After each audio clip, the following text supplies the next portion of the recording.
This video is sponsored by Normandy 1998, Ash, and Team Valor.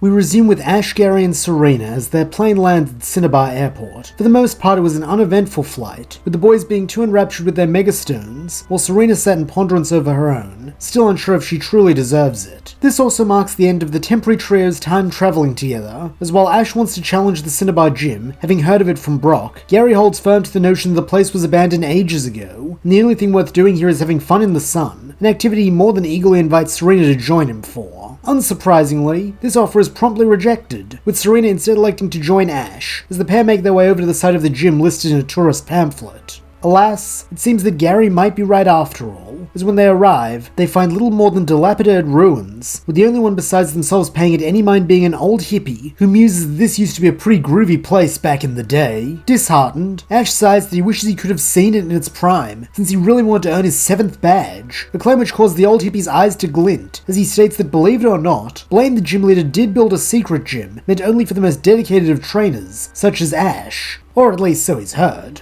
Eagerly, Ash asks where the secret gym is, though grinning mischievously, the hippie replies it's in a place firefighters could never win, before preparing to step away so the kids can have a moment to ponder his most devious riddle, only to have his dreams crushed, as Serena perks up, stating it must be the volcano, right? Stammering a little, the hippie replies that yes, it is, but now the pair must figure out how to get inside, readying himself to recite another riddle, though here too Serena has an answer, saying they could just fly down the mouth of the volcano on Ash's Pidgeot, or the hippie could show them the way, since he's obviously Blaine. Freezing up a little at being busted, Blaine asks how she figured that out so quickly, with Serena replying it was kinda obvious, since he knows all the riddles to get to the gym and was hanging around the abandoned gym, kinda like he was waiting for them, which really makes sense if he wanted to test passers-by to see if they're worthy of challenging him. Letting out a deep sigh now, Blaine confirms that she is 100% correct, saying she has an excellent mind for riddles, though she could use a little help in the whimsy department, as he had this whole elaborate setup in which they would face a series of increasingly difficult riddles until they finally reached his gym and at that moment discovered his identity. Apologetically, Serena suggests they can still do that if he wants, though shaking his head, Blaine replies there's no point, bidding them to follow him as he fishes some keys out of his pocket and leads them through the back entrance to the gym. While their method of reaching this point is somewhat underwhelming, the same cannot be said of the gym itself, as when Ash and Serena step into the battling area, they find a spacious stone cavern with a battlefield suspended over a pit of boiling lava. Taking up his position on one end, Blaine states that theirs will be a 3-on-3 battle, before calling out his Ninetales, causing Ash to respond with Krabby, as it should be able to handle the fire type easily, while also using its water to keep cool in the sweltering heat. Cockily, Blaine retorts that all the boy will achieve with such a measly specimen is to serve him up a side of roast Krabby, though this arrogance will quickly come back to bite him, or rather, pinch him, as wasting no time, Ash calls for a super effective crab hammer, with Krabby leaping forward and walloping the firefox with its pincer, before clamping it around its snout for extra damage. Recognizing the error of his ways, Blaine hastily attempts to recover with a fire spin, though it seems Ninetales' jaw is no match for Krabby's claw, with its mouth staying firmly closed, and the only sign of the attack being the gouts of steam that burst from Ninetales' ears. However, this is not the end of Krabby's onslaught, as with a quip about helping put out the fire, Ash has Krabby launch a bubble attack right onto the top of Ninetales' head, though to his surprise, what he finds is not a bubble, but rather the far stronger bubble beam, with this being enough to drive the fire type face first into the ground, where it lies still, signifying the end of the first match. In a flabbergasted tone, Blaine calls this stupendous, as his Ninetales has been trained specifically to beat the predictable choice of water types, though he supposes part of the credit goes to Ash's ingenious use of moves, since while the heat of the volcano would evaporate a water gun, it just expanded and strengthened his bubble beam. From the look on his face, it is clear to see that Ash had no idea this would be the case. Though all the same, he still happily accepts the win. However, it seems the biggest news is yet to come, as thanks to its victory, Krabby has finally gained enough strength to evolve, transforming into a powerful King Kingler in front of their very eyes. Letting out a delighted whoop, Ash congratulates Kingler, while Serena and Pikachu cheer from the side, though even still, Ash does not allow himself to get carried away, as there is still work to be done. Next up for Blaine is his Rhydon, though simply put, this is a wash considering Rhydon's quad weakness to water and Kingler's incredible strength, meaning that after 2 swift bubble beams it is down as well,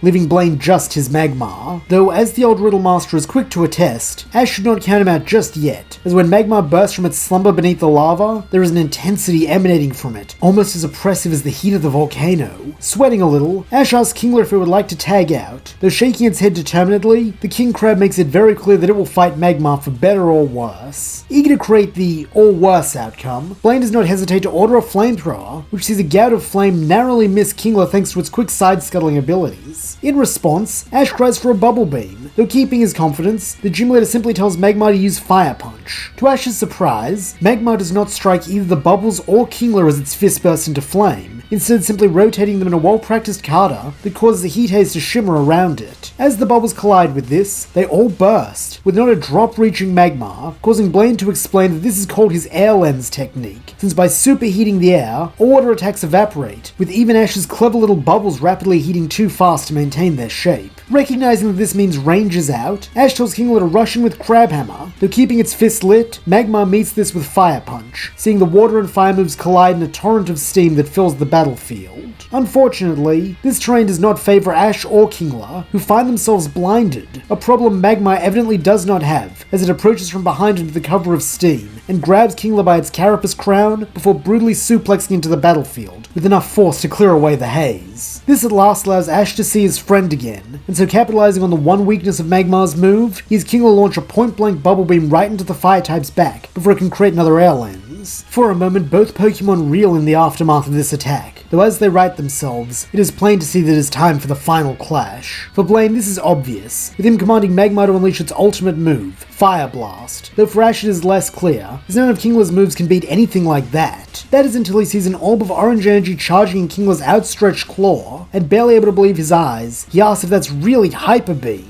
Nodding coolly, Kingler then finishes charging the move, with Ash telling it to open fire a moment later, so the streak of orange flashes through the gym, before meeting up with the flaming kanji in the middle of the ring. Briefly, all sound is drained from the volcano cavern, like the force of these two attacks has swallowed it up, though this is short-lived, as a second later it returns tenfold as an ear-splitting explosion rocks the gym. As the one standing at ground zero, both Magmar and Kingler are sent flying, the former down into the lava-filled depths from whence it came, while the latter simply hits the back wall, and is buried under an avalanche of rocks, which had been dislodged by the commotion. Rushing over to check on Kingler, Ash, with help from Pikachu, Pangoro, and Bulbasaur, are quick to clear away the rocks, though to their dismay, they find the feisty crustacean unconscious. Recalling it with his thanks, Ash then looks at the pugilist panda, signaling that it's its turn, though before Pangoro can take to the field, Blaine cries out in shock, prompting Ash to look over to his side of the field, where Magmar now floats, spirals for eyes, meaning the final match was a draw. Due to Ash still having 2 Pokemon left, he is therefore declared the winner, with his prize being the appropriately named Volcano Badge, which he happily pins onto his vest with rather sweaty fingers before declaring that after that match, he needs a shower.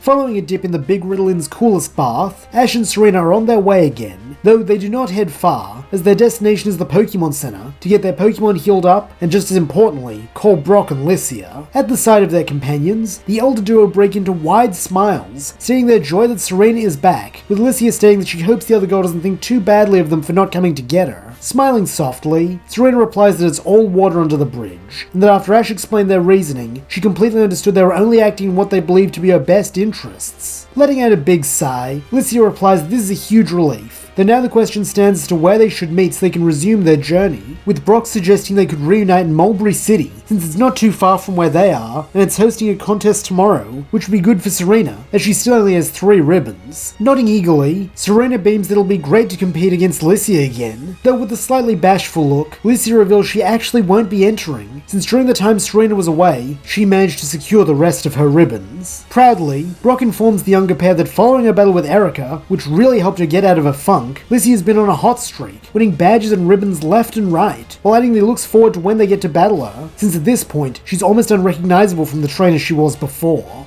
Blushing a little, Licia playfully tells Brock to shush, since she's not that different, though she definitely has grown these last few weeks, so she's looking forward to facing her 2 rivals again, a sentiment Ash echoes, grinning that he's ready for a rematch, since he's grown too. With this plan now in motion, Ash and Serena catch a ferry to Mulberry City that very evening, with Brock and Licia being there to greet them at the port. Unfortunately, they're not the only ones, as having lost track of the Twubs for a while when they split up, Team Rocket are all too happy to pounce on this reunion and attempt to steal all their Pokemon. To this end, they unveil their newly evolved Arbok and Weezing, confident they will give the Twubs far more trouble, only to be sent blasting off again almost immediately, proving that the more things change, the more they stay the same. From here, the rest of the night is spent joyfully catching up in the Pokemon Center cafeteria, so that before they know it, Nurse Joy is rousing them off to bed, as it's late, with the trio obediently heading up to their rooms, since they don't want to oversleep and miss Serena's chance to enter the Mulberry contest tomorrow. The following morning dawns bright and early, as does Serena, being already dressed and training outside by the time Ash, Brock and Licia come down for breakfast. Smiling, Brock comments that Serena's really fired up, with Licia calling this a good thing, since with how narrow the margin is between now and the Grand Festival, she literally cannot afford another loss. However, the boys are forbidden from telling her this, as it'll only psych her out. As a result, when the trio emerge from the Pokemon Center 10 minutes later bearing toasts and bowls of Pokemon food, it is to high praise for Serena's strategy, with all three agreeing that she's sure to do great today. Following this, it is only a short trip to the contest hall, where Serena has no trouble registering, and so is ushered backstage to wait for her turn to perform. Only now does she start to feel the jitters, as the memories of her last contest come flooding back, but marshalling all the mental resolve she's developed since then, she refuses to let that bother her, and so steps out onto the stage with her head held high when her time finally comes. For this contest, she wants to go all the way with Haunter, to truly see if theirs is a bond capable of Mega Evolution, and so calls it out for a quirky slapstick routine, involving juggling its own eyes, whacking itself over the head with its mysterious mallet, and even pulling a lit bomb out of its mouth to end the appeal with a bang.